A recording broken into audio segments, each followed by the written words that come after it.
그래서 방금 보신 것처럼 그 소프트맥스는 어제 잠깐 보여드렸는데 보시면 그냥 이런 일반 밸류들을 그 디멘전만 설정을 해주면 이렇게 지금은 디멘전을 1로 줬죠? 네. 디멘전 1로 줬죠, 소프트맥스. 그거는 0이 행이고 1이 열이죠. 아, 맞네요. 지금은 행으로 지금 소프트맥스 돌려서 이 부분이 지금 1로 바뀌었죠. 원래 이거였는데. 그냥 밸류를 확률 분포로 바꿨죠. 이거 다 더하면 1되죠. 여기도 다 더하면 1되죠. 그래서 1이 나왔어요. 그리고 두 개, 그쵸. 이 분포를 확률로 바꿔서 이렇게. 이 분포를 확률로 바꿔서 이렇게. 그래서 클래시피케이션이라는 걸 이제 우리가 할 수가 있어요. 기존의 그래프만 다루던 이런 거 말고요. 그래서 어제 설명드린 데이터 같은 경우에는 고양이 데이터 기억하시죠? 아니 숫자 데이터 기억하시죠? 어제 잠깐 봤던 거. 그 숫자 데이터를 실제로 이 딱 저 모델에 한번 돌려보면 숫자 데이터는 실질적으로 이렇게 생겼어요. 그 데이터 하나가 1 곱하기 28 곱하기 28 차원으로 되어 있는 벡터입니다. 실제 데이터는 하나 찍어보면 이렇게 돼 있어요. 그리고 이 데이터의 구조는 지금 숫자 5잖아요. 5인데 여기가 28개, 여기가 28개의 픽셀입니다. 그러면 여기에 이렇게 세로로 28개 있고 여기가 이렇게 28개 있죠. 여기는 1-1이죠. 0-0인가요? 0-0이겠죠. 이런 픽셀로 돼 있어요. 근데 이거를 여기에 넣으려면 어떤 형식으로 바꾸면 될까요? 그냥 이거를 그냥 쉽게 여기 한 줄 있잖아요. 28개. 28개를 놓고 그 다음 거를 옆에다 붙이고 그 다음 거를 또 옆에다 붙이고 하면 이 28개짜리가 28개가 나오겠죠. 그렇죠? 픽셀이. 그러면은 784개의 픽셀이 됩니다. 그 말은 즉슨 요게 784개인 거죠. 이제 이게 748개. 그리고 아까 계속 얘기했듯이 여기는 우리 마음대로 조정을 할 수가 있어요. 대신에 748개를 처음에는 받아야겠죠. 여기 이제 748개가 됐다고 생각해요. 그럼 아까 우리가 x랑 y만 했을 때 2차원이었는데 그럼 몇 차원이 되죠? 784차원이 되죠. 이제 그래프로는 표현을 못해요. 자, 그래서 그 실제 데이터를 한 개만 찍어보면 지금 1-28-28인데 이 데이터 보면 그 사진 하나가 벡터로 이렇게 들어가 있어요. 그래서 실제 데이터 다 빵이고 웬만한 건 거의 다 빵인데 왜냐면 지금 이 숫자 5를 보면 아까 제가 위에서부터 자른다고 했잖아요. 여기 다 검정색이라서 0이 되고 하얀색 부분은 밸류가 조금씩 나오는 거예요. 진하면 그 하얀색 밸류가 그 밸류가 커지고 그 검정색에 가까우면 밸류가 작아지는. 그래서 제일 처음 라인 한 5줄은 그냥 다 빵이죠. 다 검정색이니까. 그리고 좀 내려가니까 이제 숫자 5가 처음 획이 이렇게 일자잖아요. 그래서 보시면 여기 이만큼이 이제 밸류를 갖게 됐어요.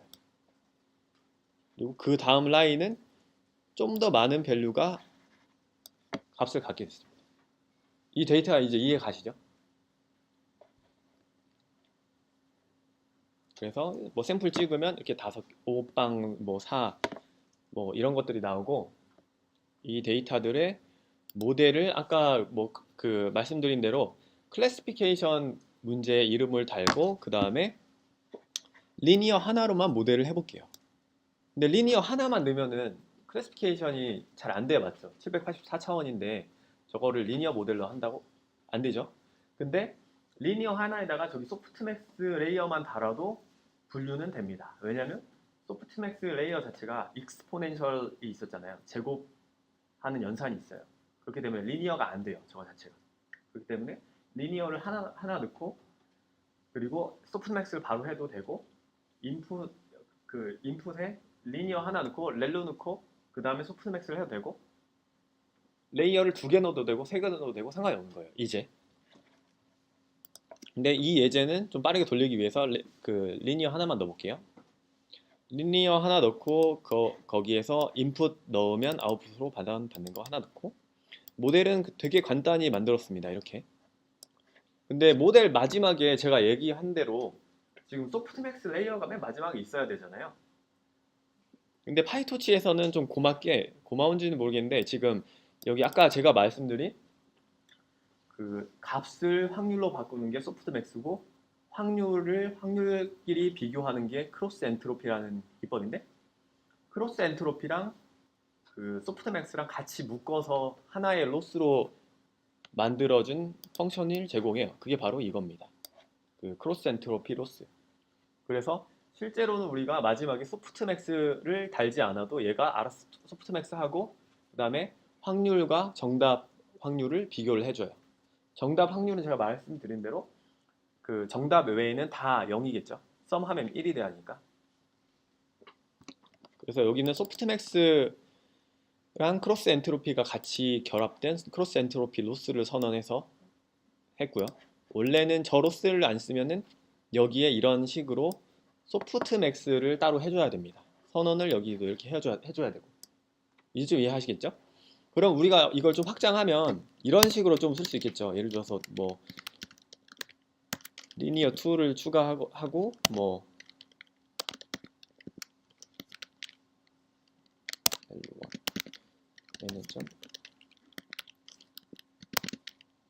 nn.nn. 그래서 테스트 5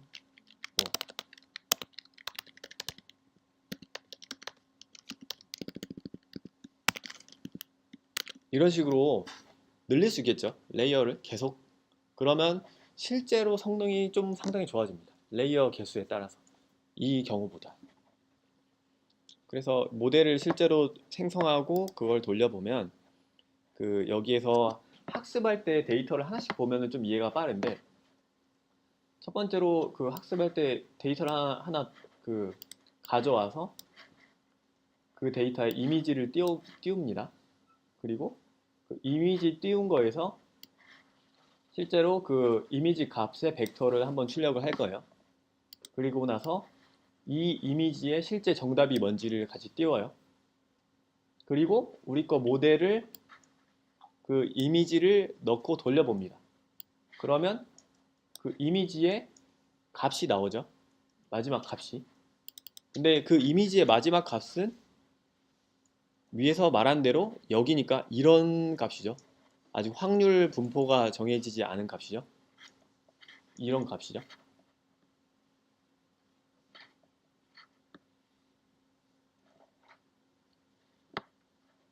그걸 한번 테스트를 해볼게요.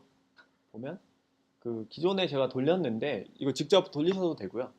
지금 프린트 하는 거 보면 첫 번째 이미지 보면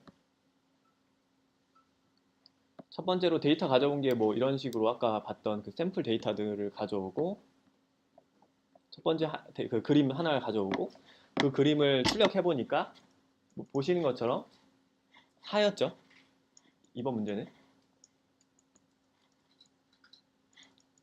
그리고 우리의 그 모델에 실제 넣는 인풋은 그거를 28 곱하기 28을 784로 바꾼 데이터를 넣습니다. 값은 변하진 않아요. 차원만 바꾼 거예요. 쭉 데이터를 넣어주고 그 다음에 실제 정답이 4라는 걸 다시 한번 확인하고 우리 거 데이터를 돌린 결과 여기 프레딕션이 뭐였냐면 여기였죠. 실제로 인풋을 넣고 마지막에 아웃풋이 나온 결과 그 결과입니다. 다시 말씀드리면 이 부분이에요. 아직 소프트맥스가 안 된 밸류입니다. 이 부분이고 이 부분은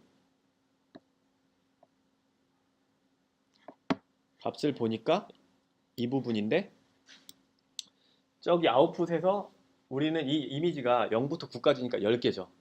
그러면은 10개의 값을 갖겠죠. 첫 번째는 0이 될 확률, 두 번째는 아니, 확률은 아직 아니고 0에 대한 값. 이거 보시면 그 클래스별로 10개가 나왔어요, 결국에. 이게 0이 갖는 점수, 이게 1이 갖는 점수, 3이 갖는 점수, 4가 갖는 점수 이렇게. 그럼 만약에 우리가 예측을 했으면은 이 어떤 값을 뽑아야 될까요? 그렇죠? 0.31을 뽑겠죠. 그게 값이 제일 크니까. 소프트맥스는 근데 여기에서 이 10개짜리를 다시 또 다른 10개짜리의 확률로 바꿔주는 것 뿐이에요. 이건 더한다고 1이 되진 않죠. 근데 그건 더하면 1이 돼요. 그런 의미입니다. 0.3 뽑았으니까 이건 틀렸네요, 지금. 0, 1, 2, 3, 4. 틀렸네요. 그렇죠?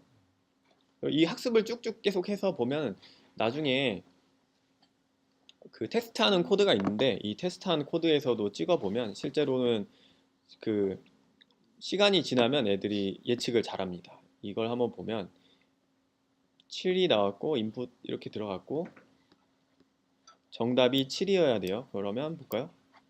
0, 1, 2, 3, 4, 5, 6, 7 보시면 그 정답이 7인데 일곱 번째 밸류가 가장 큰 거 보이시죠? 이렇게 예측을 하는 거예요. 여기서 근데 질문이 하나 나올 만해요. 그 좀 자동으로 얘가 소프트맥스 하기 전에 아웃풋 자체가 이 클래스 중에 어떤 게 제일 확률이 높다라는 걸 자동으로 지금 알려주고 있잖아요. 그쵸? 뭐 다른 거 한 것도 아닌데 그냥 저기 돌리니까 그냥 저게 숫자 7인데 일곱 번째 밸류가 가장 커지네. 그쵸? 이거는 아까 제가 말씀드린 대로 이 7이라는 그림 자체가 갖는 특성을 얘가 요 노드에서 알아서 파악을 하는 거예요. 예를 들면 7 글자를 보면